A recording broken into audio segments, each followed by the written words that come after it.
You don't belong here, he said, loud enough for the whole floor to hear. Petra Vance didn't flinch. She stood at the entrance to the boardroom, her visitor badge still in her hand, her coat still damp from the November rain outside.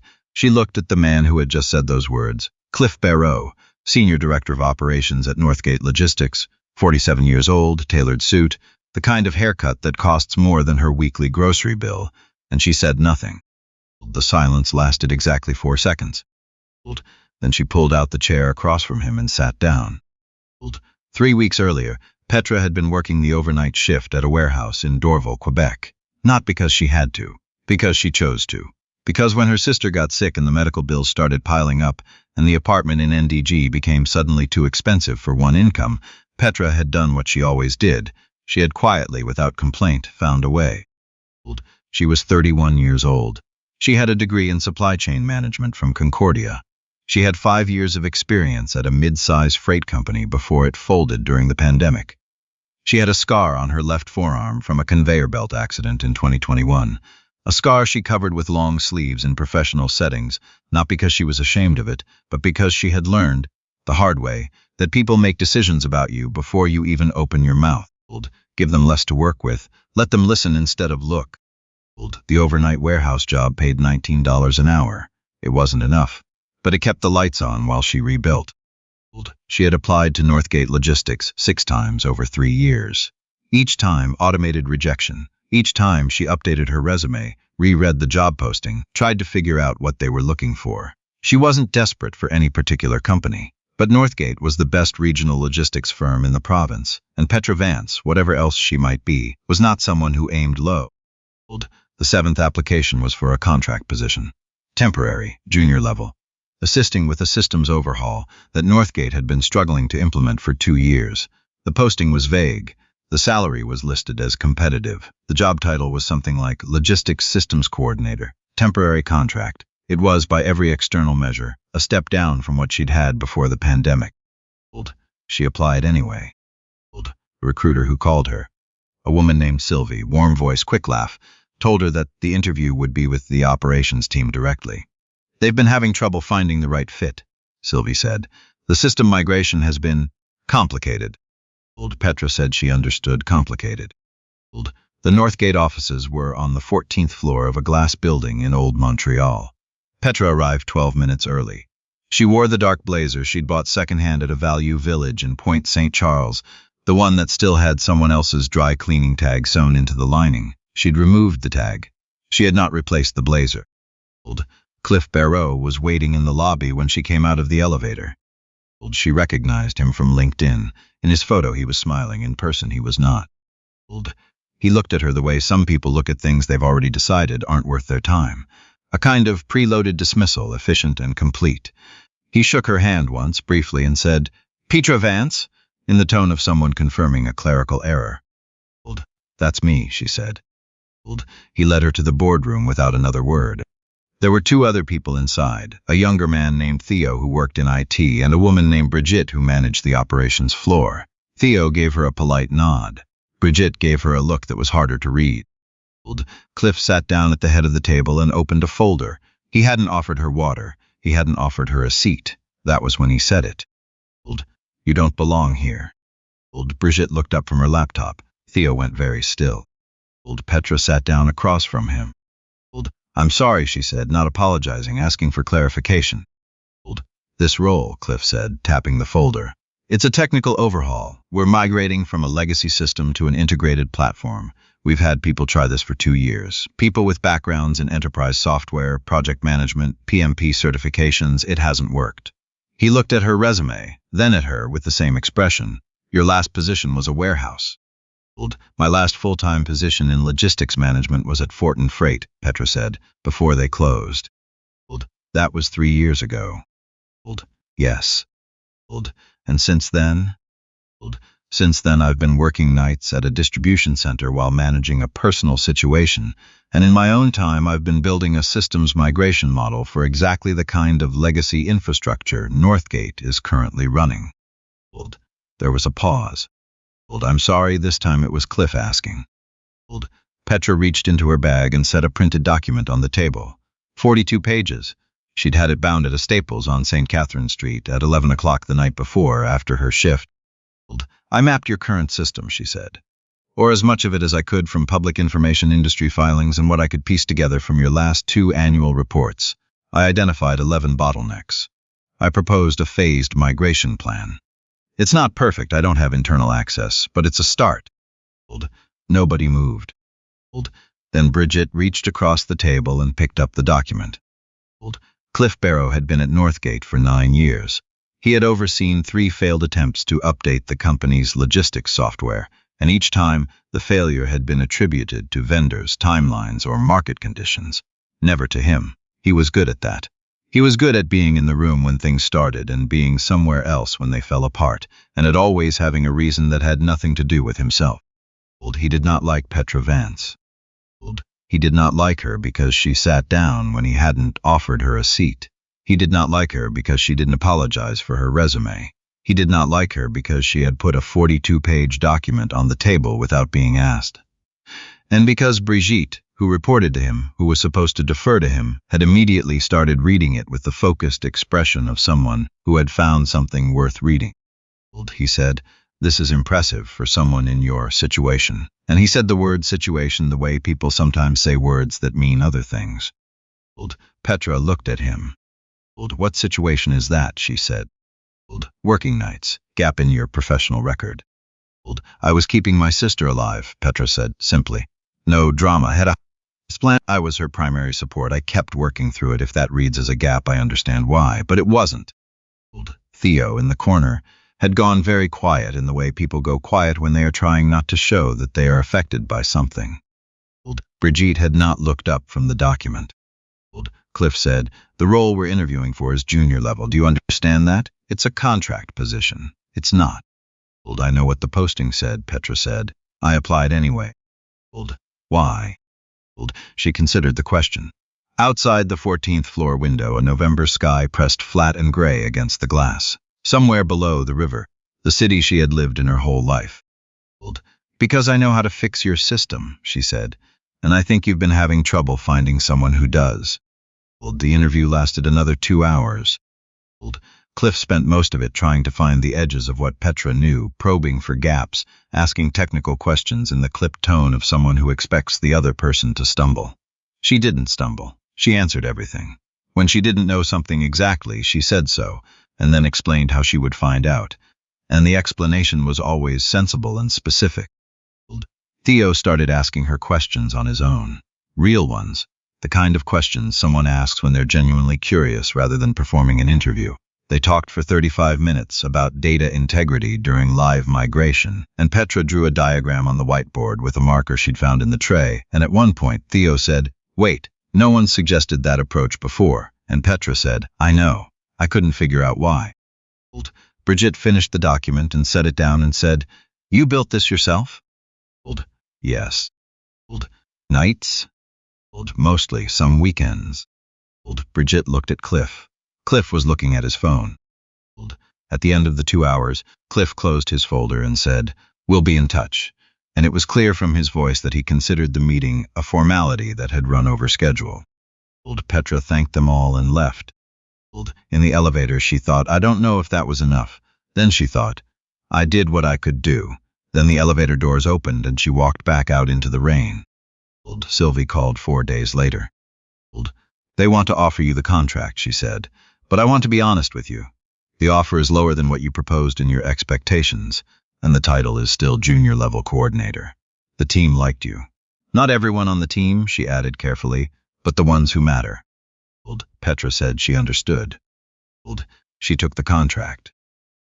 Her first week at Northgate was quiet.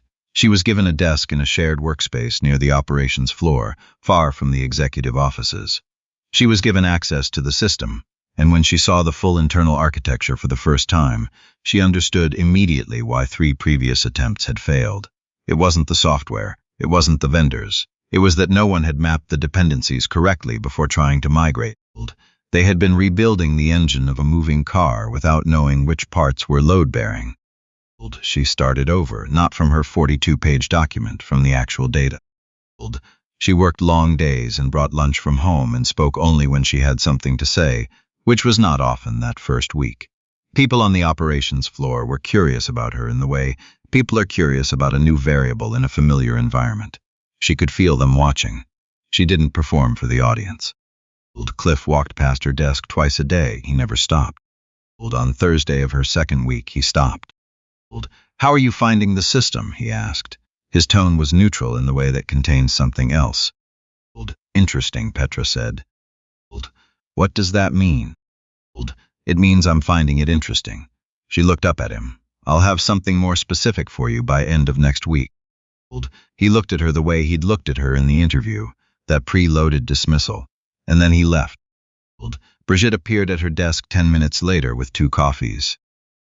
He does that, Brigitte said, setting one coffee down without asking. Checks on people, waiting for them to fail. I know, Petra said. He's the one who approved hiring you. He thought it would be easy to find a reason to terminate the contract early. Petra looked at the coffee, then at Brigitte. Then I'd better give him a hard time, she said. Brigitte almost smiled. The moment that people later talked about, the moment that got repeated in the break room, that Theo described to 3 different colleagues, that Brigitte referenced in a meeting 3 months after the fact, happened on a Tuesday in December. There was a monthly operations meeting. All senior staff. Petra had not been invited because she was a junior contractor, and junior contractors did not attend senior operations meetings. She had known this. She had also known that the agenda for this particular meeting included a review of the migration project. Her project, now in practice if not in title, and that Cliff had scheduled 45 minutes to present findings from the previous quarter.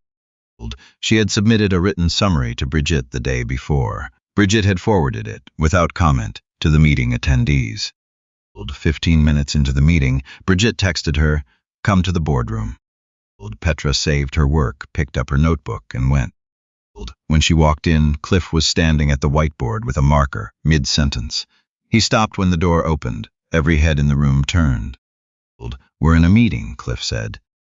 "Brigitte asked me to come," Petra said. Brigitte at the far end of the table. "I did. She wrote the summary you're currently presenting as your own findings." The room went very quiet. Cliff said, "That's not. I adapted the analysis from." "Verbatim, Cliff." Brigitte had the printed document in front of her. She turned it so the room could see. 4 pages, verbatim. Petra did not say anything. She stood near the door. She had not sat down. She was watching Cliff Barrow discover in real time that the thing he had not seen coming had already arrived. He tried twice more to redirect the conversation. The second time, one of the other senior staff, a man named Gauthier who ran the Quebec distribution network and who had been at Northgate longer than anyone in the room, said, "Cliff, stop." And Cliff stopped. Gauthier looked at Petra. "Can you walk us through the migration timeline?" Petra walked to the whiteboard. She picked up the marker that Cliff had set down.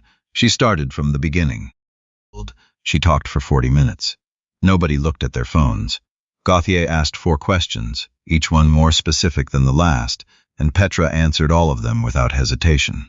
Theo, who had apparently been looped into the meeting in the last 10 minutes via a hurried text from someone at the table, appeared in the doorway and confirmed 2 technical points she made about the data architecture. When she finished, the room was quiet in a different way than before. Not uncomfortable. Something else. Gauthier said, "How long have you been here?" 6 weeks, Petra said. He looked at Brigitte. Brigitte looked back at him with an expression that said, "I know." Cliff was at the end of the table. He had his hands flat on the table in front of him, very still. He was looking at the whiteboard. Afterward, in the hallway outside the boardroom, Brigitte caught up with her. "Gauthier wants to talk to you about converting the contract," she said. "Full-time, senior level." Petra stopped walking. "That's not a junior coordinator role," she said. "No," Brigitte said, "it isn't." Petra thought about the 6 weeks, the early mornings and the long days and the lunches she'd eaten at her desk, because she was not going to let herself fail at this, not because of anyone else, but because she had told herself a long time ago that the next time she got a real shot, she was going to make it count. She thought about her sister, who was doing better now, who had called last Sunday and laughed at something on TV, and it was the first time in 2 years that Petra had heard her sister laugh without anything behind it, just a laugh. She thought about the scar on her forearm. She thought, I did not come this far to stop here. Tell Gauthier I'm available whenever he wants to meet, she said. Brigitte nodded once, then she went back through the boardroom door. Petra walked back to her desk. She sat down. She pulled up the migration file and went back to work, because the project was not finished, and she was not the kind of person who stopped before something was finished. The conversion came through in January. Senior Systems Migration Lead. The title was new. Gauthier had it created specifically because there was no existing role that fit what she was actually doing. The salary was more than she had made at any point in her career, more than she had made at Fortin Freight before the pandemic, more than she had ever expected to make at 31. She did not celebrate loudly. She called her sister. She ordered Thai food. She sat on the couch in the apartment in NDG, which she would now be able to afford without the night shifts, and she ate pad see ew and watched something bad on television, and felt for the first time in a long time like the ground beneath her was solid. Cliff Barrow took a leave of absence in February. The official reason was personal. The unofficial reason was the kind of thing that spreads quietly through an office over weeks, in lowered voices near the coffee machine, in the particular silence that follows someone's name being mentioned in a meeting. No one asked Petra to comment on it. She wouldn't have anyway. There is something people don't tell you about surviving a hard stretch of your life. They tell you about the struggle. They tell you about the triumph. They skip the part in the middle where you are just a person showing up, day after day, doing the work. Not because anyone sees you or thanks you or even knows what it costs you, but because you have decided that the version of yourself who gives up is not a version you are willing to become. Petra Vance spent 3 years being invisible. She spent 3 years being the person in the room that people looked past, looked through, looked at, and decided, in half a second, that they already understood. She was never what they decided. The scar on her forearm, the conveyor belt, the loud bang, the sting, and then the shock, and then the emergency response team and the fluorescent lights, she still covered it with long sleeves in most professional settings, not from shame. Not anymore. She had let go of the shame a long time ago. Somewhere between the second night shift and the third, she covered it because she understood something now that she had not understood before. You cannot control what people see when they look at you, but you can control what they eventually have to reckon with. Cliff Barrow had looked at her and seen a warehouse worker in a Value Village blazer with a gap in her resume. He had not seen the 42 pages. He had not seen the 3 years. He had not seen that the people who are underestimated the most are sometimes the ones who have had the longest time to prepare. There is a kind of quiet that belongs to people like Petra. Not the quiet of people who have nothing to say. The quiet of people who have decided that their work will say it for them. Who have learned. Through whatever it was that happened to them. Through loss or illness or circumstances that were never fair. That the loudest thing in any room is not always the loudest person. Sometimes it is the person who sits down when they weren't offered a seat and opens a folder and begins.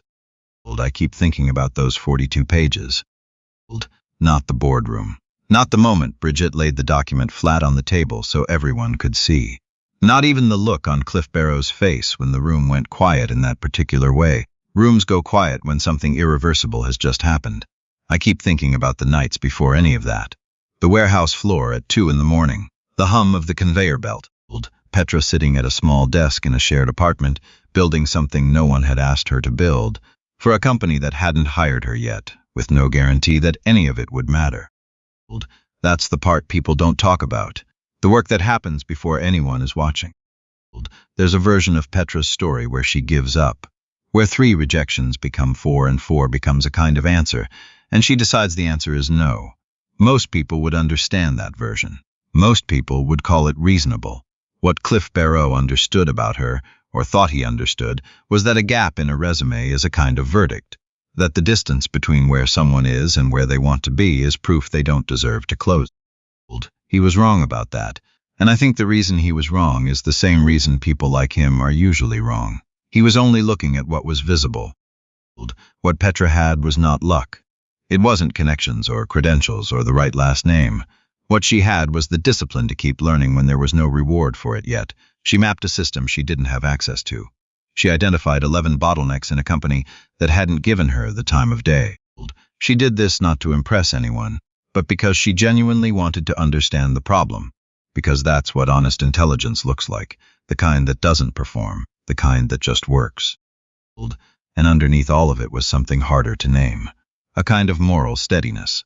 When Cliff took credit for her analysis in that meeting, she didn't rage. She didn't humiliate him back. She stood near the door and she let the facts speak, because she understood something that takes a long time to learn. The truth doesn't need your help to land. You just have to make sure you've done the work that makes it undeniable. I think about the scar under her sleeve, the conveyor belt, the fluorescent lights, the long sleeves she wore, not from shame but from strategy. That's the kind of quiet wisdom that only comes from having been hurt and choosing, deliberately, not to let the hurt make you smaller. She covered it, because she understood that people make decisions about you before you speak. So she made sure that when they finally listened, there was nothing to argue with. 3 qualities kept showing up in everything she did: integrity, intelligence, and the kind of endurance that doesn't announce itself. Not endurance as stubbornness, endurance as consistency, as showing up, doing the work, not because the outcome was guaranteed, but because she had decided she was the kind of person who does that. What happened to Cliff wasn't punishment in any dramatic sense. It was just consequence. When you spend 9 years avoiding accountability, eventually the room fills up with people who have been doing the actual work, and there is no longer anywhere to stand that isn't someone else's foundation. And Petra walked back to her desk. She opened the file. She kept going. That's the whole story, really. Everything else is just what happened around it.